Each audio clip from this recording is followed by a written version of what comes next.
محمدا رسول الله. Bismillahirrahmanirrahim. Assalamualaikum warahmatullahi wabarakatuh. Alhamdulillah, wassalatu wassalamu ala rasulillah wa ala alihi wa sahbihi wa man wala wa ba'du. Kita bermohon pada Allah subhanahu wa ta'ala, semoga seluruh ibadah kita yang ditunaikan dari awal puasa sampai hari ini berkenan diterima Allah subhanahu wa ta'ala. Sebelum kita lanjutkan, mari kita cek dulu amalan kita dari hari pertama, sekiranya semua yang kita kerjakan sudah melahirkan kenikmatan dalam menjalaninya, sehingga menjadi ukuran secara umum diterimanya amalan kita di hadapan Allah subhanahu wa ta'ala. Ayo, berapa tarawih kita yang sudah dinikmati? Bagaimana tentang program Quran kita? Baik itu bacaannya, sudah berapa juz sampai hari ini? Baik itu tilawah kajiannya, surah apa yang sudah dikaji, yang dipahami maknanya sampai sekarang. Pun demikian dengan hafalan Al-Qurannya sebagai cita-cita untuk dibawa menjadi kebanggaan di hadapan Allah subhanahu wa ta'ala. Baik, untuk itu kita masih belum konsisten karena memang ada info dari Nabi SAW, semua pekerjaan yang kita kerjakan dalam siam ini tentunya tidak sunyi dari tantangan, bahkan bisa menghambat seseorang untuk konsisten dalam menjalani ibadah kalau ia tidak sungguh-sungguh dalam menekuninya. Apa di antara tantangan itu? Kita akan coba uraikan. Baik, sebelumnya kita telah uraikan peta pembahasan tentang ibadah yang menjadi paket di bulan Ramadan.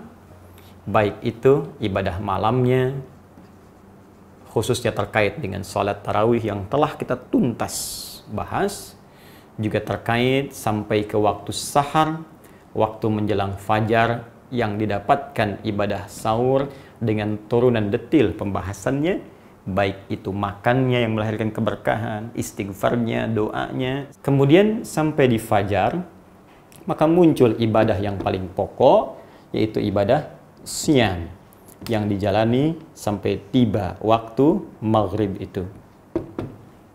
Dan kita telah uraikan kegiatan Rasulullah SAW terkait dengan isian amalan yang dikerjakan di waktu siam ini, fajar sampai dengan maghrib. Umumnya ada isyarat kita untuk memperbaiki diri dengan sifat koreksi, menghadirkan kelembutan. Ada yang terkait dengan sifat berbagi materi, baik berupa harta benda yang sifatnya bisa dinilai dengan hitungan seperti uang, ataupun materi yang dikonsumsi seperti makanan, atau yang digunakan dalam tubuh seperti pakaian, dan semisalnya. Kita sudah bahas ini pula. Kemudian terakhir kita selesaikan dengan interaksi bersama Al-Quran dengan 3 pendekatan qiraah, bacaan, tilawah, kajian, juga tahfidz, hafalan. Dalam konteks mengerjakan seluruh paket ibadah ini, baik malamnya sampai dengan kesaharnya, juga konteks siamnya, maka Nabi memberi isyarat ini semua tidak akan sunyi dari tantangan yang harus kita lalui, yang dengan tantangan dimaksud Allah akan menguji sejauh mana kesungguhan kita untuk menunaikan ibadah. Jadi kalau kita mengambil rumus dalam Al-Quran, di surah misal saja, ketiga Ali Imran ayat 142, ya, paling kiri sebelah atas di mushaf. Saya ambil satu ayat dulu karena ada nanti beberapa uraian lain, tapi ini yang paling spesifik dengan bahasan kita. Ya, Allah menyampaikan, Bismillahirrahmanirrahim, am hasibtum an tadkhulul jannata, apa Anda duga akan begitu mudah untuk bisa meraih surga, mendapatkan kesuksesan yang belum tampak itu? Ya, bukankah puasa di antara harapannya ingin mengumpulkan pahala banyak supaya bisa meraih rahmat Allah, dengan itu mendapat surga dari pintu Ar-Rayyan, kan? Apakah mudah mendapatkan itu semua? Walamma ya'lamillahu alladhina jahadu minkum wa ya'lamas sabirin. Sedangkan kau belum diuji, belum diketahui, ya, sejauh mana keseriusan Anda dalam menghadapi tantangan-tantangan mengerjakan amalan itu, baik, dan sabar menjalaninya. Tahu dari mana kalau ayat ini berbicara tentang menghadapi tantangan? Ini terkait dengan Quran surah kedua Al-Baqarah ayat 214. Karena itu, redaksi di Ali Imran ayat 142, pembukanya sama persis dengan Al-Baqarah ayat 214. Yang ini kiri bagian atas, yang ini kanan bagian bawah di mushaf standar. Ini difirmankan am hasibtum an tadkhulul jannah, yang ini pun difirmankan am hasibtum an tadkhulul jannata. Ini kesungguhannya, ini tantangan utamanya. Am hasibtum an tadkhulul jannata walamma ya'tikum mathalul ladzina khalau min qablikum. Apa Anda duga mudah saja mendapatkan anugerah surga? Mudah saja beribadah untuk mendapatkan rahmat? Mudah saja meraih pahala sebanyak-banyaknya untuk bisa mendapatkan rahmat masuk ke dalam surga. Dengan puasa masuk pintu Ar-Rayyan. Walamma ya'tikum mathalul ladzina khalau min qablikum. Sementara engkau belum diuji seperti orang hebat dulu yang dijamin masuk surga. Orang dengan amalan banyak, ulama-ulama saleh, orang-orang sebelumnya yang mereka pun menghadapi tantangan-tantangan untuk mewujudkan harapan dimaksud. Masathumul ba'sa, ada tantangan yang ringan, wadh-dharra, sudah mulai naik, bahkan menyakiti fisik, ya kan? Wazulzilu, bahkan ada yang menggoncang hati. Hatta yaqula ar-rasul walladzina amanu ma'ahu mata nasrullah. Bahkan ada tantangan-tantangan yang membuat kita bisa berkata seperti Rasul dan orang beriman dulu pernah mengatakan, ya Allah, kapan pertolonganmu tiba? Ya Allah, kapan wabah ini akan diangkat? Ya Allah, hamba sudah rindu dengan masjid. Ya Allah, kapan keadaan ini akan berakhir? Ya Allah, kapan hamba bisa bekerja mendapatkan rezeki yang halal? Ya Allah, kapan tantangan? Ala inna nasrallahi qarib. Orang beriman mesti optimis. Kata Allah, mesti yakin, kuatkan pada dirimu. Pertolongan Allah itu pasti akan tiba kalau kita mau sungguh-sungguh, serius, dan sabar dalam mengatasinya. Nah sekarang, karena fitrah kehidupan akan selalu bersanding dengan tantangan. Orang sukses pasti ada tantangan. Orang sukses pasti ada ujian. Anda anak SD mau lulus ke SMP, ujian. SMP ke SMA, ujian. Kalau tingkat pendidikan dasar saja ada tantangan, ujian supaya kita sukses, maka bagaimana dengan kehidupan yang kompleks? Jadi itu rumusnya. Ujian datang bukan ingin membuat kita sulit dalam menjalani aktivitas, tapi sesungguhnya ingin meningkatkan kualitas kita di hadapan Allah sehingga menjadi manusia yang lebih bernilai di masa depan. Nah, karena fitrah setiap aktivitas, ibadah, bahkan ada tantangan, maka demikian pula dengan siam. Apa di antara tantangannya? Ini yang bisa kita lacak langsung saja dari kitabnya Imam Al-Bukhari. Ya, kita tulis kitabnya Sahih Al-Bukhari. Ya, sebagai informasi nanti dari Nabi sallallahu alaihi wasallam supaya lebih akurat. Ditemukan di bab Fadlus Shaum. Ya, keutamaan puasa sekaligus disebutkan tantangannya. Nomor hadisnya 1795. Ya, di halaman 125. Ya, kalau memang beda cetakan, nanti Anda bisa menyesuaikan dengan babnya. Ya, mungkin beda cetakan bisa jadi beda nomor. Atau mungkin saya keliru menyebutkan nomor, salah saya penyebutan nomor, maka tidak harus menjadi sesuatu yang besar. Cukup Anda rujuk saja, yang penting hadisnya ada. Ya, lihat dari babnya atau rawinya. Ya, yang nggak ada, yang repot kan begini, nomor ada, hadis nggak ada. Nah, itu pasti repot. Tapi kalau nomor bisa beda, sementara hadisnya ada, itu nggak ada masalah.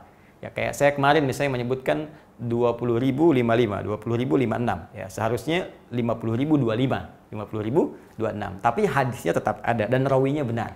Itu yang paling penting ya. Baik, ini kita sebutkan dulu rawinya. Ini di kitab Al-Bukhari, maka kita tuliskan Al-Imam Al-Bukhari menerima an Abdullah bin Maslamah. Ya, supaya terlacak sanadnya. Ibnu Maslamah. Abdullah bin Maslamah menerima dari Malik. Ya. An Malik. Malik menerima dari Abi Zanad. An Abi Az-Zanad. Baik. Abi Az-Zanad menerima dari sahabat Abu Hurairah. An Abi A'raj dulu. Dari Al-A'raj. Adil A'raj. A'raj menerima dari Abi Hurairah. An Abi Hurairah radhiyallahu ta'ala anhu. Sahabat Abu Hurairah atau Abdurrahman bin Sakhr nama aslinya menerima dari Nabi sallallahu alaihi wasallam. Anin Nabi sallallahu alaihi wasallam. Ya kan? Sallallahu alaihi wasallam. Ini singkatannya. Ya, kalau di kitab hadis disingkat demikian. Nah, penting ini saya uraikan karena nanti kita akan bertanya, Al-Imam Al-Bukhari kan nggak pernah berjumpa dengan Nabi. Nah, ya? Lalu bagaimana bisa meriwayatkan hadis dari Nabi sallallahu alaihi wasallam? Maka kita urutkan, betul beliau nggak berjumpa, tapi melacak ya, ada transmisi urutan informasi ini sehingga sampai ke beliau. Imam Al-Bukhari menerima dari Abdullah bin Maslam, Abdullah bin Maslam menerima dari Malik, ya. Malik menerima dari Abi Zanad, Abi Zanad menerima dari Al-A'raj, Al-A'raj menerima dari sahabat Abu Hurairah, ini yang menerima dari Nabi sallallahu alaihi wasallam. Jadi kualitas hadisnya valid, sahih. Apa informasi yang disampaikan? Yuk kita langsung bahas. As-siyamu junnatun, kata Nabi. Ya, saya tuliskan as-siyamu, demikian kita tuliskan junnatun. Ini prinsip dasarnya dulu. Puasa yang benar itu, perhatikan cara menerjemahkannya. Alif lamnya kita terjemahkan, ya, ma'rifatnya. Puasa yang benar itu, yang ditunaikan sesuai aturannya, sesuai ketentuannya. Junnatun akan melahirkan perisai pada diri pelakunya, yang akan menghambat ia, menghalangi ia dari setiap perbuatan-perbuatan yang bisa membahayakan dirinya. Ya, baik maksiat ataupun yang lainnya. Baik. Ingat yang telah saya uraikan di pertemuan-pertemuan lalu. Kaji lagi, ya. Lihat lagi pembahasan kami. Setiap ada huruf jim dengan nun di awal kalimat, itu umumnya menunjuk makna yang tersembunyi. Ya, ini junnah. Jinnah, cuma beda harokat. Jinnatun jamak dari jin. Minal jinnati wan nas. Kenapa disebut jinnatun? Ya, jamak dari jin karena memang tak nampak, tersembunyi makhluknya. Surga, jannatun. Kenapa disebut jannah? Karena memang belum tampak dalam pandangan kita saat ini. Janin, ya, dalam perut ibunda ada janin. Kenapa disebut janin? Karena tak kasat mata, tak tampak dalam pandangan kita. Nah, junnatun, perisai. Kenapa disebut dengan junnah perisainya? Karena memang tak tampak dalam pandangan kita, nggak kelihatan. Cuman dia bisa mencegah diri kita dari perbuatan maksiat. Begitu ada maksiat mau masuk ke mata, dicegah oleh perisai ini, sehingga mata kita refleks langsung dialihkan ke yang lain. Ya, yaghuddu min absarihim. Telinga akan mendengar maksiat. Ada orang gibah, terdengar nggak enak, kita langsung diberikan sinyal ke otak kita, tembuskan ke hati kita. Ini nggak bagus, palingkan, menjauh. Kaki diajak maksiat, tertahan, kaku kaki kita ini. Ada perisainya, jadi nggak tembus. Nah, jadi secara singkat, orang yang mendapatkan perisai ini, maka terjaga dari perbuatan buruk. Lawan buruk itu baik. Jadi kalau orang punya perisai ini, pasti jadi orang baik.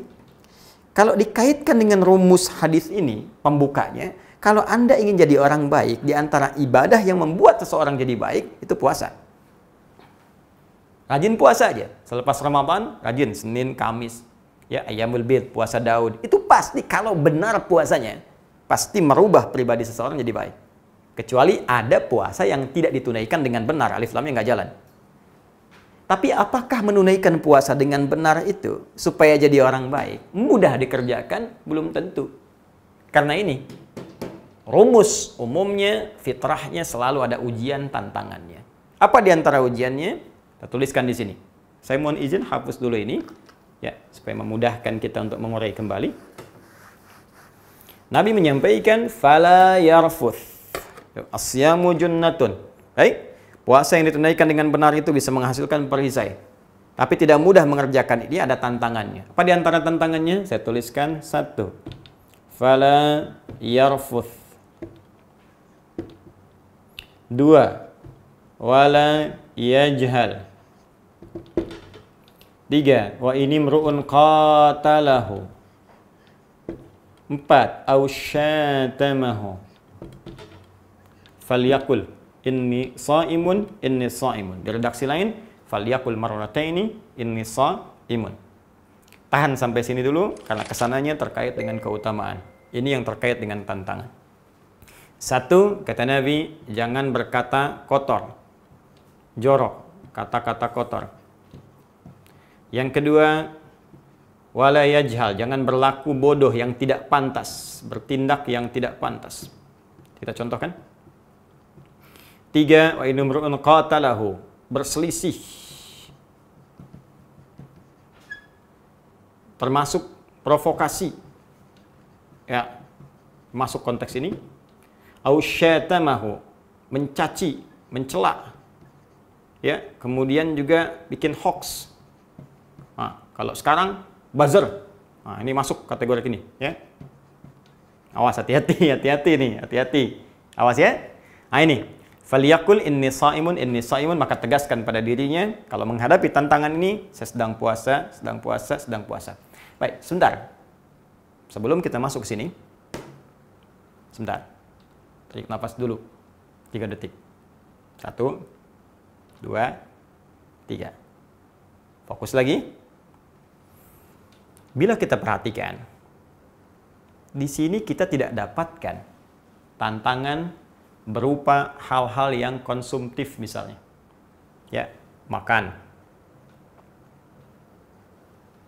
minum,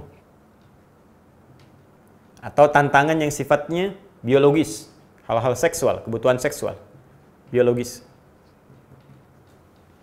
Padahal ini sama-sama tantangan juga, ya kan?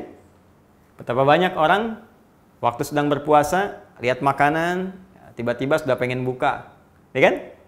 Jalan, olahraga, pagi-pagi habis subuh, gitu kan?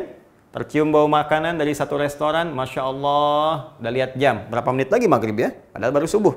Kan? Minuman juga demikian, ya kan? Hasrat seksual juga demikian, karena itu jadi tantangan, dilarang saat puasa.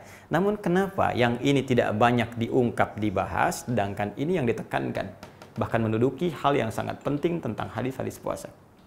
Teman-teman sekalian, secara sederhana, karena memang bagian yang pertama ini, minum, makan, hubungan biologis, ini yang disebut dengan muftirat namanya. Ya, hal yang membatalkan puasa. Terkait hal yang membatalkan puasa, berlaku untuk semua orang. Karena semua orang pun menjaga dari ini, sudah kenal semua. Karena semua menjaga dari itu, maka muncullah kemudian motivasi yang kuat untuk meninggalkan ini semua. Jadi nggak dilarang pun sudah ngerti. Nggak disampaikan pun sudah paham. Makan itu pasti batal. Ya, minum itu pasti batal. Ini nggak usah pura-pura, saya mau wudhu, kumur-kumur, padahal pakai sirup misalnya. Ya, ini tetap aja batal. Ya, cuman 2 dalam keadaan makan, minum nggak batal. 1, ketika lupa, bukan pura-pura lupa. Beda pura-pura lupa dengan lupa. Makan, lupa misalnya. Sedang makan, selesai. Begitu kenyang, ketemu teman, ditanya sama teman, gimana puasanya hari ini? Oh, puasa, astagfirullah, saya lupa. Nah, bukan makan dulu, nanti kalau ditanya lupa. Bukan. Nah, yang kedua, makan dalam keadaan, atau minum dalam keadaan sedang tidur, mimpi. Mimpi, mimpi makan. Mimpi, mimpi minum. Ya, ajaibnya begitu bangun, kenyang misalnya. Ya, nah, itu tidak membatalkan, kalau memang tidak diniatkan untuk itu. Nah, ini yang membatalkan. Kenapa tidak banyak dibahas? Karena sudah banyak dipahami. Semua orang yang puasa menjaga ini. Tapi yang ini namanya mufsidat, perusak puasa. Ya, perusak. Perusak itu kan nggak semuanya mengalami ini secara keseluruhan. Kalau ini dihadapi oleh keseluruhan. Karena setiap hari itu yang dijaga. Ketahuan hadir nggak hadir, langsung tahu. Tapi ini bisa datang tiba-tiba. Ya, bisa nggak disadari teman-teman sekalian. Dan nggak banyak orang tahu bahwa ini merusak. Apa bedanya membatalkan dengan merusak? Kalau membatalkan, muftirat, ini seketika puasanya selesai, habis. Batal, gugur. Mesti diganti di hari lain. Kalau sengaja, tambah kafarat, hukuman tambahan. Ya, puasa 2 bulan berturut-turut, bisa memberi makan 60 orang miskin, paling sedikit, atau membebaskan seorang budak. Dalam konteks sekarang sudah tidak ada bagian ketiga tadi. Ya, diganti di hari lain, tapi juga tidak boleh sengaja karena dosanya bisa berlipat, ya. Nah, ini gugur seketika. Tapi kalau yang ini belum tentu puasanya batal. Di puasanya terasa masih lanjut karena belum mengerjakan yang membatalkan, puasanya tidak gugur tapi rusak. Rusak itu artinya pahalanya berkurang karena dikurangi oleh perbuatan buruk ini. Contoh, berkata kotor, jorok, ya. Kotor itu masuk dalam konteks ini juga gibah, gosip, tuh, ya. Kata-kata jorok dan seterusnya, ya, masuk sini. Saya mau tanya pada Anda, saat kita mengerjakan puasa, berapa kali membicarakan keburukan orang lain? Berapa kali nulis status tentang keburukan orang? Hah? Berapa kali berbuat jelek dengan kata-kata atau tulisan atau dengan pikiran? Itu kan tanpa sadar masuk dalam kategori ini. Bayangkan, kalau mengerjakan ini, merusak misalnya 25%, mengurangi 25% pahala puasa. Baik, setelah itu berselisih, atau saling provokasi. Ya, maaf, kurangi lagi nih, 25%. Ya, gara-gara PSBB di jalan ketemu ini marah, ribut, lupa kalau dia puasa. Oke kan? Baik, dan seterusnya. Ini, saling mencela. Nah, kalau sudah sampai sini kan mencela. Ya kan? Kurangi lagi 25%. Nih, bikin hoax. Buzzer tuh, awas hati-hati. Awas, profesi Ramadan, dosa bisa berlipat. Muncul lagi 20%. Ya, Anda bayangkan, 25, 25, 25, 25. 25 kali 4, 100%. Kalau ini dikerjakan 100%, dapat pahala puasa 100%. Dikurangi 100%, ya habis 0. Nggak dapat apa-apa. Apalagi kalau kemudian ditambah lagi dosanya, muncul lagi misalnya. Walayajal, berlaku yang tidak pantas. Tak senono. Ya, jahlun itu bisa berarti begini. Seketika saat dikerjakan mungkin belum berdosa bagi dia, tapi dosanya dihasilkan dari komen orang lain. Misal, Anda bapak atau ibu usia 50 tahun, terus keluar komplek olahraga pagi-pagi misalnya kan, pakai sepeda cucu yang 5 tahun. Ya dosa sih enggak, cuman kan orang menggunjing. Nah itu ya jahal namanya, berlaku yang tidak pantas. Ustadz misalnya kan udah tahu begini nih, ceramah, tampilan begini, peci, baju misalnya sudah mengatur dengan baik. Tiba-tiba peci dipindah begini misalnya. Kan ini nggak pantas. Ya saya mungkin nggak dosa pakai ini, tapi kan membuat Anda bisa komen sesuatu yang nggak baik. Tiba-tiba bisa cerita ini, cerita itu, dan sebagainya. Nah ini yang menjadikan, karena Anda penyebab dosanya, orang berbuat dosa, maka terlimpah juga untuk Anda dosanya. Bayangkan, sudah habis 0, berbuat dosa lagi, taruhlah 50% misalnya, karena orang banyak menggunjing bicara buruk. Wah, habis, minus 50%. Sudah tahan lapar, sudah nggak minum haus. Anda bayangkan, udah gitu nambah dosa 50%. Ini yang mungkin yang dimaksudkan Nabi SAW, Rabba sha'imin laysa lahu min siyami ilal ju' wal 'atash. Tidak sedikit nanti orang puasa, karena nggak bisa menghadapi tantangannya dengan baik, dia nggak mendapatkan apapun dari puasanya kecuali lapar dan haus saja. Ini yang paling bahaya. Nah, rumus cepatnya untuk menghadapi ini semua, Nabi cuma memberikan satu kalimat saja. Kalau perlu tergaskan pada jiwa kita. Ya, apa kalimatnya? Kata Nabi, kalau Anda dihadapkan pada yang seperti ini, sedang duduk tiba-tiba diajak ngomongin orang. Ya, melihat layar kaca, bahkan lihat kultum ini pun ribut juga. Siapa sih yang dislike, siapa? Biarin aja. Mungkin itu, ya itu pekerjaannya. Ya mungkin itu yang diinginkan, nggak apa-apa. Kenapa harus diributkan? Ya kan nggak ada masalah gitu. Kan tidak harus semua bisa menyenangkan orang lain. Semua orang bisa punya pendapat masing-masing. Alhamdulillah, Anda senang merah, silahkan. Mungkin yang lain senang biru, nggak ada masalah. Kita saling menghormati. Tidak ada persoalan. Tapi jangan sampai dari persoalan itu jadi rame. Akhirnya hilang pahala. Nah, rumus cepatnya kata Nabi, faliyakul inni shaimun. Katakan pada diri kita. Perhatikan cara menerjemahkannya. Katakan pada diri kita, saya sedang puasa. Kalau perlu katakan sekali lagi, saya sedang puasa. Untuk menguatkan. Supaya ingat kita sedang puasa. Jangan sampai gugur, jangan sampai hilang pahala. Jangan sampai batal ya Allah, jangan sampai hilang. Jaga. Ya, ada sebagian yang menerjemahkan katakan pada orang itu. Tapi saya agak kurang sependapat. Karena kul itu bisa berkata pada orang kedua, objek, bisa berkata pada diri kita. Jadi diri kita yang jadi objeknya. Ya, pada diri sendiri, ke hati kita, katakan. Ya, jadi katakan pada diri kita bahwa kamu sedang begini, kamu sedang begini. Ya, karena konteks kalau diterjemahkan katakan pada orang, misal begini, Anda sedang ketemu orang dan orang berkata, "Kamu begini, lalu Anda katakan, "Maaf ya, saya sedang puasa." Nah, boleh jadi dia tambah tersinggung. Nah, atau Anda ingin kemas kalimatnya misalnya dengan kalimat baik, bisa saja diterjemahkan seperti ini. Kita sedang puasa, ada baiknya kita tidak seperti ini. Nah, ini bisa. Ya, tapi konteks pertamanya katakan pada diri kita, saya sedang puasa. Jangan sampai berbuat seperti ini, jangan sampai batal dan sebagainya. Baru kita bisa bagi ingatan dengan orang lain sebagai pengetahuan. Ini cara paling cepat untuk bisa menangkal perbuatan yang bisa merusak. Nah, teman-teman sekalian, ada hal yang lebih penting daripada pembahasan ini pula, karena setiap tahapan dalam puasa punya babnya tersendiri. Karena itulah saya mencoba membuat tahapan-tahapan pembahasan ini sehingga tidak terkumpul dalam setiap waktu yang sama. Kalau kita bahas dalam setiap waktu dan sesuai dengan waktu dan tempat kita serta momentum melakukannya, maka ini akan lebih terasa manfaatnya. Apa yang saya maksudkan dengan yang lebih penting tadi? Apa yang bisa kita siapkan untuk lebih mendekat kepada Allah? Bahkan kalau Anda bisa kerjakan puasa ini dengan benar, ditahan sampai maghrib, ada berita gembira di waktu maghrib yang pernah saya tunjukkan sebagai rahasia saat berbuka puasa. Ketika Anda bisa mendapatkan rahasia itu, maka semua doa yang kita panjatkan seketika akan dikabulkan oleh Allah Subhanahu wa Ta'ala. Kalau benar itu kebutuhan yang baik untuk dunia dan akhirat kita. Insya Allah terkait ini kita akan bahas esok hari insya Allah. Semoga bermanfaat, ada hidayat. Subhanakallahumma wa bihamdika asyhadu an la ilaha illa anta astaghfiruka wa atubu ilaik wa akhiru da'wana alhamdulillahi rabbil alamin. Assalamualaikum warahmatullahi wabarakatuh.